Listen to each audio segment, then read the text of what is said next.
ನಮಸ್ಕಾರ ವೀಕ್ಷಕರೇ, ಶುಭೋದಯ. ನಿಮ್ಮೆಲ್ಲರಿಗೂ ಕೆಪಿ ನಂಜುಂಡಿರವರ ಲಕ್ಷ್ಮಿ ಗೋಲ್ಡ್ಸ್ ಪ್ಯಾಲೇಸ್ ಅರ್ಪಿಸುವ ಬೃಹತ್ ಬ್ರಹ್ಮಾಂಡ ಕಾರ್ಯಕ್ರಮಕ್ಕೆ ಪ್ರೀತಿಯ ಆತ್ಮೀಯ ಸ್ವಾಗತ, ಸುಸ್ವಾಗತ. ಯಾವುದೇ ಒಬ್ಬ ವ್ಯಕ್ತಿ ಸಜ್ಜನರ ಸಂಘವನ್ನ ಸೇರಿದ್ರೆ ಅವ ಸಾಧಕನಾಗ್ತಾನೆ. ದುರ್ಜನರ ಸಂಘವನ್ನ ಸೇರಿದ್ರೆ ದುರ್ಮಾರ್ಗವನ್ನ ಹಿಡಿದು ದುರಾತ್ಮನಾಗ್ತಾನೆ. ಅದಕ್ಕೆ ಹೇಳೋದು, ಯಾವುದೇ ಒಂದು ವ್ಯಕ್ತಿಯ ವ್ಯಕ್ತಿತ್ವ ಒಳ್ಳೆಯ ರೂಪವನ್ನ ಪಡೀಲಿಕ್ಕೆ ಅವನ ಪರಿಸರ ಬಹುಮುಖ್ಯ ಪಾತ್ರವನ್ನ ವಹಿಸುತ್ತೆ ಅಂತ ಹೇಳ್ತಾ ಮನ್ನಿ ಗುರುಜಿಯವರನ್ನ ಕಾರ್ಯಕ್ರಮಕ್ಕೆ ಸ್ವಾಗತಿಸೋಣ. ಶ್ರೀಯುತರು ಶ್ರೀ ಸಂಪೂರ್ಣ ಸನಾತನ ಧರ್ಮ ಸಂರಕ್ಷಣಾ ಸಮಿತಿಯ ಸಂಸ್ಥಾಪಕರು ಹಾಗೂ ಶ್ರೀ ಸಂಪೂರ್ಣ ವರಮಹಾಲಕ್ಷ್ಮಿ ಮಹಾಸಂಸ್ಥಾನದ ವ್ಯವಸ್ಥಾಪಕ ನಿರ್ದೇಶಕರು, ನಮ್ಮೆಲ್ಲರ ಪ್ರೀತಿಯ ಗುರುಗಳು ಶ್ರೀ ನರೇಂದ್ರ ಬಾಬು ಶರ್ಮಾ ಗುರುಜಿಯವರು. ಗುರುಜಿ ನಮಸ್ಕಾರ. ಬೃಹತ್ ಬ್ರಹ್ಮಾಂಡ ಕಾರ್ಯಕ್ರಮಕ್ಕೆ ಪ್ರೀತಿಯ ಸ್ವಾಗತ ಗುರುಜಿ ತಮಗೆ.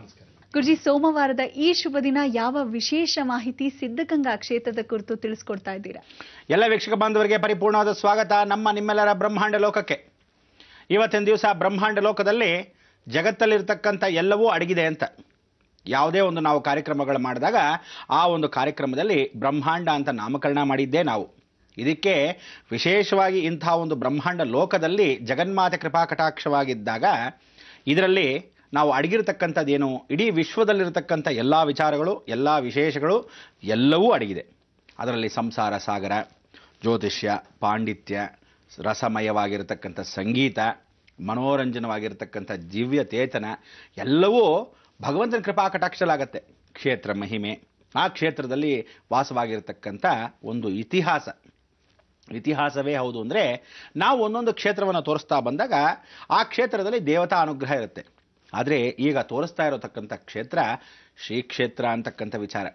ಧರ್ಮಸ್ಥಳದಲ್ಲಿ ಮಂಜುನಾಥ ಹೇಗೋ ಇಲ್ಲಿ ನಡೆದಾಡೋ ದೇವರು. ಅಂದರೆ ಮಂಜುನಾಥ ಧರ್ಮಸ್ಥಳದಲ್ಲಿ ಶಿರೋದ್ಧಾರ ಅಂತ ಹೇಳಿ ಅಭಿಷೇಕವನ್ನು ಮಾಡಿಸ್ಕೊಂತ ಲಿಂಗಾಕಾರದಲ್ಲಿ ಇದ್ದಾನೆ. ಇಲ್ಲಿ ಗುರುಮುಖೇನ ದೇವದರ್ಶನ, ಗುರು ಅವತಾರದಲ್ಲೇ ಇದ್ದಾನೇನೋ ಅನ್ನೋ ಮನೋಭಾವನೆ ಸಾಕ್ಷಾತ್ ಪರಮೇಶ್ವರನ ಕೃಪಾ ಕಟಾಕ್ಷ ಈ ಒಂದು ಸಿದ್ಧಗಂಗೆ ಕ್ಷೇತ್ರದಲ್ಲಿರ್ತಕ್ಕಂಥ ಶಿವಕುಮಾರ ಸ್ವಾಮಿಗಳು. ಅದಕ್ಕೆ ಹೇಳೋದು, ಅಂಥ ಒಂದು ಸದ್ಗುರುಗಳನ್ನ ಮೊದಲಾಗಿ ಸ್ವಾಗತಿಸ್ಬಿಡೋಣ. ಬನ್ನಿ ವೀಕ್ಷಕರೇ.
ಇಲ್ಲಿ ನಾವುಗಳು ಬಹಳ ವರ್ಷಗಳಿಂದ ಪ್ರಯತ್ನ ಪಟ್ಟರೂ ಸಹ ನಾವು ಹೋಗಬೇಕು ಅಂದಾಗ ಆಗದೇ ಇಲ್ಲ. ಆದರೆ ಅದು ಹೋಗಲೇಬೇಕು ಅಂತ ಋಣ ಬರೆದು ಬಿಟ್ಟಿದ್ದರೆ ಯಾರ ಕೈಲೂ ತಪ್ಸಕ್ಕೆ ಸಾಧ್ಯವಿಲ್ಲ. ಅದಕ್ಕೆ ಅನ್ನದ ಋಣ, ಭೂಮಿಯ ಋಣ, ನೀರಿನ ಋಣ ಅಂತ ಹೇಳೋದು ಈ ರೀತಿಯಾದ ಒಂದು ಜೀವನದಲ್ಲೇ ನಮಗೆ ಅಲ್ಲಿ ಬರೆದಿರ್ತಕ್ಕಂಥ ಋಣದಲ್ಲಿ ಭಗವಂತ ಕೃಪಾ ಕಟಾಕ್ಷ ಬಂತು. ಆ ಭಗವಂತ ಕೃಪಾ ಕಟಾಕ್ಷದಲ್ಲಿ ಹೋದ್ವಿ, ಗುರು ಅನುಗ್ರಹ ಸಿದ್ಧಿ ಆಯಿತು. ಈ ಗುರು ಅನುಗ್ರಹ ಸಿದ್ಧಿ ಆಗೋದು ಯಾವಾಗ ಅಂದರೆ ಗುರುಮುಖೇನ ದೇವದರ್ಶನ. ಇನ್ನೇನೋ ಮೇ 6ರಿಂದ 18ನೇ ತಾರೀಕಷ್ಟೊತ್ತಿಗೆ ಜಗನ್ಮಾತೆ ಭೂಗಿ ಸ್ಪರ್ಶ ಮಾಡ್ತಾ ಇದ್ದಾಳೆ ಎಂದಾಗ ದೇವಿ ದರ್ಶನಕ್ಕೆ ಮೊದಲು ಗುರು ಅನುಗ್ರಹ ಬೇಕು ನೋಡಿ. ಅದಕ್ಕೆ ಸ್ಥಿರವಾದ ಗುರು ಅನುಗ್ರಹ, ವೃದ್ಧ ಗುರು ಅನುಗ್ರಹ, ದೈತ್ಯಾನುಗ್ರಹ ಎಲ್ಲವೂ ಸರ್ವಶ್ರೇಷ್ಠವಾಗಿರತಕ್ಕಂಥ ಜಗತ್ತಲ್ಲಿ 104 ವರ್ಷಗಳ ಕಾಲವನ್ನೆಲ್ಲ ಸಾಧಿಸಿ ಇವತ್ತು ಮಹಾನ್ ಚೇತನವಾಗಿರತಕ್ಕಂಥ ಶಿವಕುಮಾರ ಸ್ವಾಮಿಗಳ ಅನುಗ್ರಹ ಅಂದರೆ ಇಡೀ ಜಗತ್ತಿನ ವೀರಶೈವ ಮಠಗಳೆಲ್ಲ ಸಂತೋಷ ಪಡಬೇಕು.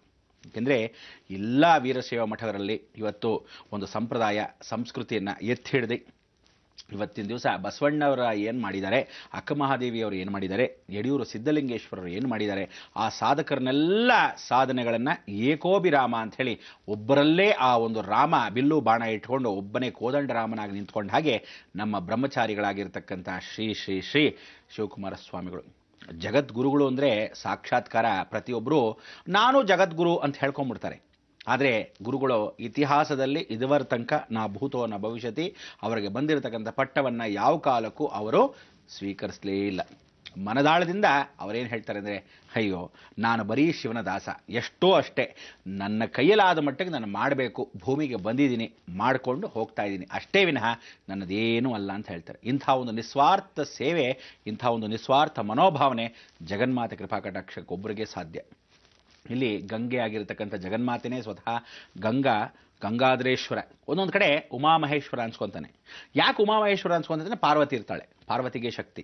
ಇಲ್ಲಿ ಗಂಗೆಗೆ ಶಕ್ತಿ. ಅದಕ್ಕೆ ದ್ವಿಕಲತ್ರ ಯೋಗದಲ್ಲಿ ಮಾಯಾರೂಪದಲ್ಲಿ ಯೋಗಕಾರಕನಾಗಿ ಕೂತಿರತಕ್ಕಂಥ ಸಿದ್ಧಲಿಂಗೇಶ್ವರನು ಪೂಜೆ ಪುನಸ್ಕಾರ ಕೈಂಕರ್ಯ ಸಿದ್ಧಿಯನ್ನು ಪಡೆದಿರತಕ್ಕಂಥದ್ದು ಗಂಗಾಧರೇಶ್ವರನ ಮುಖಾಂತರ. ಅದಕ್ಕೆ ಗಂಗೆ ಮುಖಾಂತರವಾಗಿ ಬಂದಿರತಕ್ಕಂಥ ಸಿದ್ಧಿ ಸಾಧನೆ ಯಾವತ್ತು ಚರಾಚರ. ಅಂದರೆ ಗಂಗೆ ಯಾವತ್ತು ತನಗೆ ಒಂದೇ ಕಡೆ ಕೂತ್ಕೊಳ್ಳಲ್ಲ, ಹರಿತಾ ಇರ್ತಾಳೆ. ಹಾಗೆ ವಿದ್ಯಾದಾನ ಮಹಾಂಕರಿಷ್ಯೆ, ವಿದ್ಯೆ ಹರಿತಾ ಇದೆ, ಎಂದೆಂದೂ ಹರಿತಾ ಇದೆ.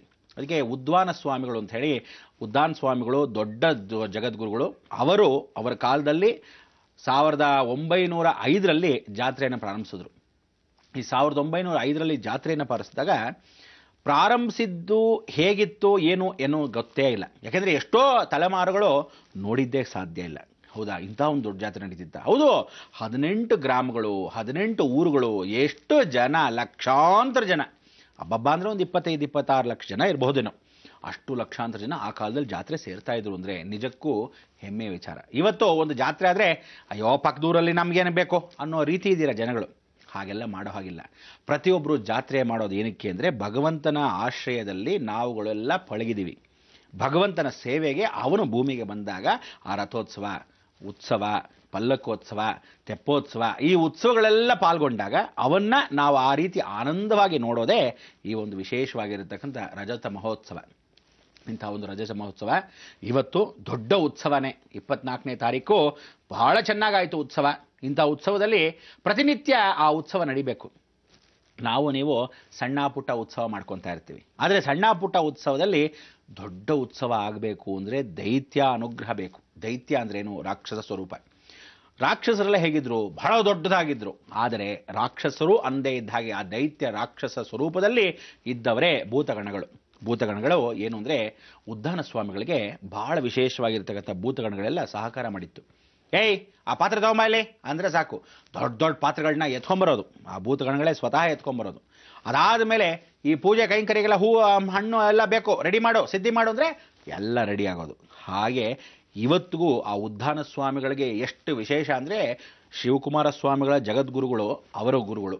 ಅದಕ್ಕೋಸ್ಕರ ಅಂಥ ಒಂದು ಉದ್ದಾನ ಸ್ವಾಮಿಗಳಿಗೆ ನೀವು ನೋಡ್ಬೋದು, ಅವ್ರು ಹೀಗೆ ನಿಂತಿದ್ರೆ ಅವರ ಮೊಣಕಾಲು, ನಿಮ್ಗೆ ಆಗಲೇ ಮೊದಲೇ ಒಂದ್ಸಲ ಹೇಳಿದ್ದೀನಿ, ಆದರೂ ಹೇಳ್ತೀನಿ ಕೇಳಿ. ಅವರು ಇದ್ದ ಉದ್ದ ಗಾತ್ರದಲ್ಲಿ ಆ ಕೈಗಳು ಈ ಮೊಣಕಾಲಿಂದ ಕೆಳಗೆ ಬರೋದು, ಅಷ್ಟೆಷ್ಟು ಉದ್ದ ಆಗಿರೋದು. ಬೆರಳುಗಳ ಉದ್ದ, ಕೈಗಳ ಉದ್ದ, ಬಹಳ ಉದಾರವಾಗಿರ್ತಕ್ಕಂಥ ವಿಚಾರ. ಅಂದರೆ ಅವರ ಮನೋಭಾವನೆನೂ ಬಹಳ ಉದಾರವಾಗಿರ್ತಕ್ಕಂಥ ಮನೋಭಾವನೆ. ಯಾಕೆ ಅಂದರೆ ಆ ಉದಾರ ಮನೋಭಾವನೆ ದಾನ ಧರ್ಮ ಕೈಂಕರ್ಯ ಜೊತೆಗೆ ದಾಸೋಹವನ್ನು ಆ ಕಾಲದಲ್ಲೇ ಮಾಡ್ಕೊಂಬಂದರು. ಆದರೆ ಎತ್ತಿ ತೋರ್ಸೋಕ್ಕಾಗಿಲ್ಲ ಅದನ್ನು. ದಾಸೋಹ ಕಾರ್ಯಕ್ರಮವನ್ನು ಗೊತ್ತಿಲ್ಲದೆ ನಡ್ಕೊಂಡು ಹೋಗ್ತಾ ಇರೋದು. ಯಾಕೆಂದರೆ ಅವರಲ್ಲಿ ಭೂತಗಣಗಳ ಸಹಕಾರ ಇತ್ತು. ಆ ಭೂತಗಣಗಳ ಜೊತೆಗೆ ಗುರುಗಳ ಆಶೀರ್ವಾದದೊಂದಿಗೆ ಒಂದು ಪುಟ್ಟ ಬಾಲಕರಾಗಿರ್ತಕ್ಕಂಥವರು ಆ ಗ್ರಾಮದಿಂದ ಬಂದು ಗ್ರಾಮದಿಂದ ವಾಸವಾಗಿ ಓದಿ ಬೆಳೆದು ಜೀವನವನ್ನು ನಡೆಸಿ ಸಿದ್ಧಿ ಸಾಧನೆ ಪಡ್ಕೊಂಡು ಉದ್ದಾನ ಸ್ವಾಮಿಗಳಿಗೆ ಬಹಳ ಪ್ರೀತಿ ಪಾತ್ರರಾದ ಮೇಲೆ ಅಬ್ಬಾ ನೀನು ಈ ಪೀಠಕ್ಕೆ ಪೀಠಾಧಿಪತಿ ಅಂತ ನೇಮಕೊಂಡಾಗ ಇವರು ಗುರು ಮೀರ್ಷ ಶಿಷ್ಯರಾದರು. ಗುರುಗಳ ಹೇಳಿದ ಹಾಗೆ ವಾಕ್ಯವನ್ನು ಪರಿಪಾಲನೆ ಮಾಡಿದ್ರು. ಯಾವ ಕಾಲಕ್ಕೂ ಗುರುಗಳು ಹಾಕಿದ ಗೆರೆಯನ್ನು ದಾಟಲಿಲ್ಲ. ಇವತ್ತಿಗೂ ಸಾಕ್ಷಿ ರೂಪವಾಗಿ ಎಷ್ಟು ಚೆನ್ನಾಗಿದೆ ಅಂತ ಅನ್ನೋದು ಸಿದ್ಧಗಂಗಾ ಕ್ಷೇತ್ರ ನಿಮಗೆ ಗೊತ್ತಿದೆ. ಕೈವಾರ ತಾತಯ್ಯನವರು ಒಂದು ವಿಶೇಷದಲ್ಲಿ ಬರೆದಿದ್ದಾರೆ. ಏನಂತ, ಸಿದ್ಧಗಂಗಾ ಕ್ಷೇತ್ರ ಅನ್ನೋದು ಕೈವಾರ ತಾತಯ್ಯದಲ್ಲಿ ಲಿಪಿದಲ್ಲೂ ಬರೆದಿದೆ. ಲೋಕವೆಲ್ಲ ಜಗತ್ತೋ ಒಮ್ಮೆ ದಾಸೋಹ ಕಾರ್ಯಕ್ರಮ, ಅಂಥ ದಾಸೋಹ ನಾಭೂತೋ ನ ಭವಿಷ್ಯದ. ಅಂದರೆ ಅನ್ನದಾನವೂ ಮಾಡ್ತಾ ಇರೋದು ಕಲಿಯುಗದಲ್ಲಿ ನಡೆಯುತ್ತಂತೆ. ಎಂಥ ದುಷ್ಟರಿರ್ತಾರೆ ಅಂದರೆ ಒಂದು ಕಡೆ ಅಕ್ಕಿ ಬೇಳೆಲ್ಲ ಕದ್ಕೊಂಡು ಹೋಗ್ತಾರಂತೆ, ಊಟಕ್ಕೆ ಉಪವಾಸ ಅನ್ನೋ ಹಾಗೆ ಕದ್ಕೊಂಡು ಹೋಗ್ತಿರ್ತಾರಂತೆ. ಈ ಉಪವಾಸ ಕದ್ಕೊಂಡು ಹೋಗೋ ಸಮಯದಲ್ಲೂ ಈ ಘೋರ ಕಲಿಯುಗದಲ್ಲೂ ಒಂದು ಒಳ್ಳೆ ಧರ್ಮ ನಡೆಯುತ್ತೆ, ಒಂದು ಒಳ್ಳೆ ಕ್ಷೇತ್ರದಲ್ಲಿ ನಡೆಯುತ್ತೆ ಅಂತ ಹೇಳೋರು. ಆ ಒಂದು ಒಳ್ಳೆ ಕ್ಷೇತ್ರ ಸಿದ್ಧಗಂಗಾ ಕ್ಷೇತ್ರವೇ ಹೌದು. ಅದಕ್ಕೆ ಕೈವಾರ ತಾತಯ್ಯನವರು ಆ ಕಾಲದಲ್ಲೇ ಬರೆದಿರ್ತಕ್ಕಂಥ ಗ್ರಂಥದಲ್ಲೂ ಸಿದ್ಧಗಂಗಾ ಮಠ ಬಹಳ ದೊಡ್ಡ ಪ್ರಸಿದ್ಧವಾದ ಅನ್ನದಾಸೋಹಕ್ಕೆ ಸಾಕ್ಷಾತ್ ಅನ್ನಪೂರ್ಣೇಶ್ವರಿನೇ. ಹೊರನಾಡಿಗಿಂತ ಶ್ರೇಷ್ಠವಾಗಿ ಇಲ್ಲಿ ದಾಸೋಹ. ಯಾವತ್ತೂ ಹೊರನಾಡಲ್ಲಿ ಅನ್ನಪೂರ್ಣೇಶ್ವರಿ ಇದ್ದಾಳೆ, ಸಂತೋಷ, ಅಲಂಕಾರ ಪ್ರಿಯವಾಗಿದ್ದಾಳೆ, ಅನ್ನದಾನ ನಡೀತಾ ಇದೆ ಅಂತ. ಆದರೆ ದಾಸೋಹ ಕಾರ್ಯಕ್ರಮ ಯಾರು ಕೊಟ್ಟು ಕೊಡದೆ ಅನ್ನಪೂರ್ಣೇಶ್ವರಿ ಸ್ವತಃ ಅವಳೇ ಬಡಿಸ್ತಾ ಇದ್ದಾಳೇನೋ ಪರಮೇಶ್ವರನ ಜೊತೆಗೆ. ಅಂದರೆ ಗಂಗಾಧರೇಶ್ವರ ಗಂಗೆಯನ್ನಿಟ್ಟುಕೊಂಡು ಅನ್ನಪೂರ್ಣೇಶ್ವರಿನೇ ಸ್ವತಃ ಬಡಿಸ್ತಾ ಹೋಗಿದ್ದಾಳೆ. ಇವತ್ತಿಗೆ ನೋಡಿ, ಜ್ಞಾನಗಂಗೆ, ಸಿದ್ಧಗಂಗೆ, ಸಿದ್ಧಗಂಗೆಯನ್ನಾಗಿರ್ತಕ್ಕಂಥದ್ದು ಎಲ್ಲವೂ ಸಿದ್ಧಿ ಸಾಧನೆ, ಆಶ್ರಯ ಗಂಗೆ ಆಗಿರತಕ್ಕಂಥದ್ದು ಆಶ್ರಯ ಕೊಟ್ಟಿರ್ತಕ್ಕಂಥದ್ದು. ಅದಾದ ಮೇಲೆ ದಾಸೋಹ ಕಾರ್ಯಕ್ರಮ, ಊಟಕ್ಕೆ ಉಪಚಾರ. ಆ ಉಪಚಾರ ಯಾರು ಮಾಡ್ತಿದ್ದಾರೆ? ಸಾಕ್ಷಾತ್ ಅನ್ನಪೂರ್ಣೇಶ್ವರಿ. ಊಟವನ್ನು ಸಿದ್ಧಗಂಗೆ ಸ್ವಾಮಿಗಳೇ ಬಡಿಸ್ತಾರೆ. ಅನ್ನಪೂರ್ಣೇಶ್ವರಿ ಔಚಾರಗಳನ್ನು ನೋಡ್ತಾಳೆ. ಅಂದರೆ ಅತಿಥಿ ದೇವೋ ಭವ ಅಂತ ಆ ಅತಿಥಿಯನ್ನು ದೈವತತ್ವದಲ್ಲಿ ನೋಡ್ತಕ್ಕಂಥ ಏಕೈಕ ಮಾರ್ಗದಲ್ಲಿ, ಸದ್ಗುರು ಮಾರ್ಗದಲ್ಲಿ ಜಗದ್ಗುರುಗಳೇ ಸಾಕ್ಷಾತ್ ಸಿದ್ಧಗಂಗೆ ಸ್ವಾಮಿಗಳು. ಇವತ್ತು ನೀವು ಆ ತಾಳ್ಮೆಯನ್ನು ಇಟ್ಕೊಂಡಾಗ ಸಿದ್ಧಗಂಗೆ ಸ್ವಾಮಿಗಳು ಬಂದು ಔಪಚಾರಿಕವಾಗಿ ವಿದ್ಯಾಪಾಠಗಳಲ್ಲಿ ವಿದ್ಯೆಗಳನ್ನು ಹೇಗೆ ಹೇಳ್ಕೊಟ್ಟಿದ್ದಾರೆ. ದಿನನಿತ್ಯದಲ್ಲಿ 2 ಹೊತ್ತು ಆ ಶ್ಲೋಕಗಳು ಹೇಳ್ತಾರೆ. ಎಷ್ಟು ಚೆನ್ನಾಗಿದೆ ಅಂದರೆ ಮಕ್ಕಳ ಕೈಯಲ್ಲಿ ಹೇಳಿಸ್ತಾರೆ. ಒಂದೊಂದು ನೀವು ಆ ಶ್ಲೋಕ ಕೇಳ್ತಾ ಇದ್ರೆ ಒಂದೊಂದ್ಸಲಿ ಕಣ್ಣಲ್ಲಿ ನೀರೇ ಬಂದ್ಬಿಡುತ್ತೆ. ಯಾಕೆಂದರೆ ತಂದೆ ನೀನು, ತಾಯಿ ನೀನು, ಗುರುವೇ ನೀನು, ಅನಾಥನಯ್ಯ ಅಂದಾಗ ಆ ಮಕ್ಕಳೆಲ್ಲ ಕೆಲವರು ಅನಾಥ ಮಕ್ಕಳು ಇದ್ಬಿಟ್ರೆ ಇವರು ಎಲ್ಲವೂ ಗುರುಗಳೇ ಅಲ್ಲಿಯ ಅಂತ ಹೇಳಿದಾಗ ಬೇಜಾರಾಗತ್ತೆ. ಆ ನಿಜವಾಗ್ಲೂ ಆನಂದ ಭಾಷೆ ಬರುತ್ತೆ. ಇಂಥವ್ರಿಗೆ ಒಂದು ಸದ್ಗುರು ಮಾರ್ಗ ಸಿಕ್ಕಿದೆಯಲ್ಲ, ಯೋಚನೆ ಮಾಡಬೇಡಿ, ನಾನಿದ್ದೀನಿ ಅಂತ ಅಂದು ಇಂದು ನಾಳೆ ಎಂದೆಂದು ಹೀಗೆ ನಡ್ಕೊಂಡು ಹೋಗಲಿ ಅಂತ ನಮ್ಮ ಅಭಿಲಾಷೆ. ಕಾಯ್ತಾ ಇರಿ ಬಂದೆ.